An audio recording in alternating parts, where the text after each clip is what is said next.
আমরা এই যে শাওয়ালের তাদের 6টা রোজা করি, জি। অনেকে বলেন যে এই যে আইএম বেসে 3টা করি, সে আইএম বেসের রোজা 3টা এই শাওয়ালে তাদের শুরু করে নিয়ত যদি করা যায় শাওয়াল এবং আইএম বেস দেখে পাওয়া যাবে।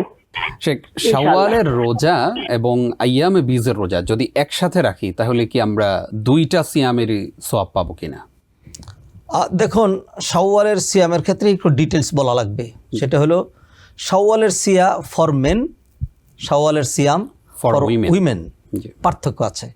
কারণ হলো বোনদের ক্ষেত্রে, মানে সবার ক্ষেত্রে না, যে সকল বোনদের কিছু প্রতিবন্ধকতা রয়েছে, যারা বয়স্ক অথবা যারা আরও ছোটো, তাদের তো প্রতিবন্ধকতা নেই, প্রতিবন্ধকতার কারণে যেই সিয়ামগুলো ভাঙ্গা হয়, অথবা ভাইয়েরা অসুস্থতার কারণে, সফরের কারণে যেই সিয়ামগুলো ভাঙ্গেন, সেই সিয়ামগুলো প্রথম করা লাগবে।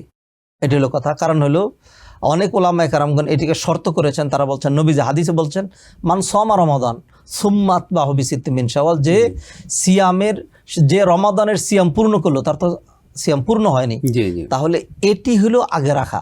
তারপরে হলো ফজিলতের বিষয়টি, শাওয়ালের সিয়াম। যেহেতু ফজিলতের বিষয়গুলো, সেইগুলো মানুষ একটার সাথে আরেকটা যুক্ত করতে পারবে।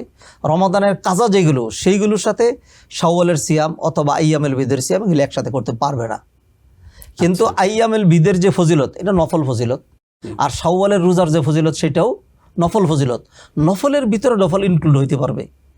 অতএব কোনো ব্যক্তি যদি সোমবার, বৃহস্পতিবার 13, 14, 15 এইভাবে সিয়াম পালন করে, তাহলে কিন্তু ডাবল পাচ্ছেন তিনি। সোমবার, বৃহস্পতিবারের সবটাও পাচ্ছেন, আবার শাওয়ালের রোজার সওয়াবও পাচ্ছেন।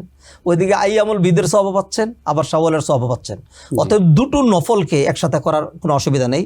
কিন্তু যদি এরকম হয় যে কাজা রোজা যেটা আছে, জি জি। সেটি যদি নিয়ে আসে আইয়ামুল বিদে অথবা সোমবার, বৃহস্পতিবারে, তাইলে তার কাজাটাকেই ধরা হবে, নফলটা ধরা হবে না। কারণ হলো তার তো আগে ফরজ কাজা, ফরজটা করার পরে নফলের অস্তিত্ব আসবে। জি জি। যেটা তবে অনেক আলেমরা বলেছেন, কোনো ব্যক্তি যদি কোরআনে আয়াতের কারণে, তারা বলছেন, কোরআনে আল্লাহ যেহেতু বলছেন, ফামান কানা মিনকুম মারিদান আও আলা সাফারিন ফাইদ্দাতুম মিন আইয়ামিন উখর, কেউ যদি অসুস্থ থাকে তাহলে সে অন্য সময় কাজা করবে। তো অন্য সময় তাহলে বেঁধে দেন নাই যে শাওয়ালই করা লাগবে, জি জি। যেখানে সব করতে পারে। আয়েশা রাদিয়াল্লাহু তাআলা, এবং এই যে একটা দলিল আপনি যেটা বলছিলেন, জি জি। মা আয়েশার আমল দিয়ে মজবুত দলিল দেওয়া হচ্ছে। মা আয়েশা তিনি বলছেন যে, কানা ইয়াকুনু আলাইয়া সাওমু ফালা আস্তাতি আন আকদিয়াহু ইল্লা ফি শাবান, আমার উপর কিছু রোজা কাজা থাকতো, যেটি আর আমার কাজা করা হতো না, তাড়াহুড়া করে শাবান আসলে আমি সেটি করতাম। তাহলে মা আয়েশা কি শাওয়ালের রোজা রাখতেন না? জি জি। রাখতেন। অতএব দুটো মতই রয়েছে, আমরা যে কোনো মতটা আমল করতে পারি ইনশাআল্লাহ। শাওয়ালের রোজা, এটাকে অনেকে সাক্ষী রোজা বলে, এটা কি ভেঙে ভেঙে রাখা যাবে কিনা? সোম, বৃহস্পতিবার, আইয়ামে বীজের এই 3 দিন এরকম ভেঙে ভেঙে রাখা যাবে কিনা? অবশ্যই শাওয়ালের রোজাগুলো এমনি ভেঙে ভেঙে রাখবে। আবার অনেকে ঈদের পরের দিন থেকে শুরু করেন, এটা উচিত না। জি। মানুষ যেন একটু মেহমানদারি করতে পারে, দাওয়াত দিতে পারে, সেই সুযোগও দেওয়া উচিত। জি। তা 6 রোজা বলা হয়েছে পুরো মাসের মধ্যে, সেটা সোমবার, বৃহস্পতিবার, আইয়ামুল বিদ এইভাবে ভেঙে ভেঙে রাখতে পারবে। কেউ যদি মনে করে আমার জন্য সুবিধা হয় না, আমি একটানা রাখবো, তাহলে একটানা রাখারও সুযোগ আছে, 2 টানা রাখার সুযোগ আছে, 3 টানা রাখার সুযোগ আছে, অথবা 6 টানা রাখারও সুযোগ আছে। Adin Television, a complete way of life.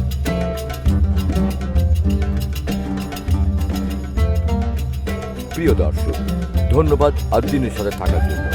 এমন আরও সুন্দর সুন্দর ইসলামিক কন্টেন্ট ও সবশেষ আপডেট পেতে সাবস্ক্রাইব করুন আমাদের ইউটিউব চ্যানেল আদ্দিন এবং পাশের বেল আইকনটি চাপুন। পরবর্তী সকল ভিডিও নোটিফিকেশন পেতে যুক্ত থাকুন আমাদের সোশ্যাল মিডিয়ায়।